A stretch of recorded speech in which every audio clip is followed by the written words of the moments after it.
Hello बच्चों, चलिए प्रश्न बढ़ते हैं। निम्नलिखित में बताइए कि ए बराबर बी है अथवा नहीं है। तो समुच्चय ए दिया हुआ है एक्स।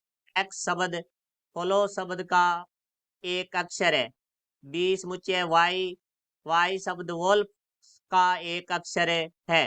मुख्य अवधारणा। तो हमारा जो प्रश्न है वो समुच्चय से संबंधित है, जिसमें पूछा गया है ए बराबर बी, अर्थात हमें समान समुच्चय की बात करनी है। तो सबसे पहले हम बात करेंगे समान समुच्चय। तो हम समान समुच्चय क्या होता है, तभी तो हम बता पाएंगे कि ए बराबर है या बी नहीं है।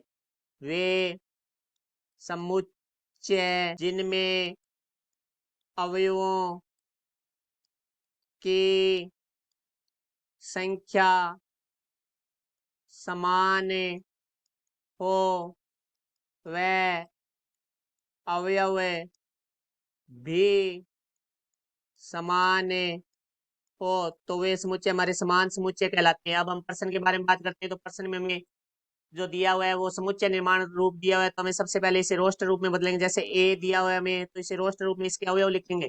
तो एक्स शब्द फॉलो के एक अक्षर है, तो इसमें से हमें इन अक्षरों को अवयव के रूप में लिखना है। और कोई भी अक्षर हमारा एक से अधिक बार नहीं लिखा जाता है। तो यहाँ से देखो भाई, हमारे पास आ जाएगा एफ ओ, फिर एल, फिर देखो एल दो बार है तो एक बार ही लिखा जाएगा। ओ हम पहले लिख चुके हैं।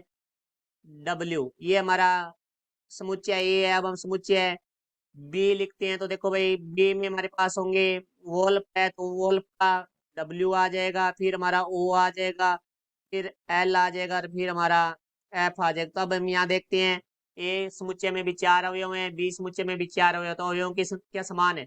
फिर हम देखते हैं अवयव समान है क्या। तो ए समुच्चय में एफ है, बी में भी एफ है, ए में ओ है, बी में भी ओ है। ए समुच्चय में एल है, तो बी समुच्चय में भी अवयव एल है। ए समुच्चय में अवयव डब्ल्यू है, तो बी समुच्चय में भी अवयव डब्ल्यू है। तो मतलब इसका अर्थ हुआ कि ये हमारे समान समुच्चय की दोनों शर्तों को संतुष्ट कर रहा है। इसका ए बराबर हो जाएगा हमारा बी। तो ये हमारे दिए गए प्रश्न का उत्तर हुआ। आशा करता हूँ समझ आया होगा। धन्यवाद।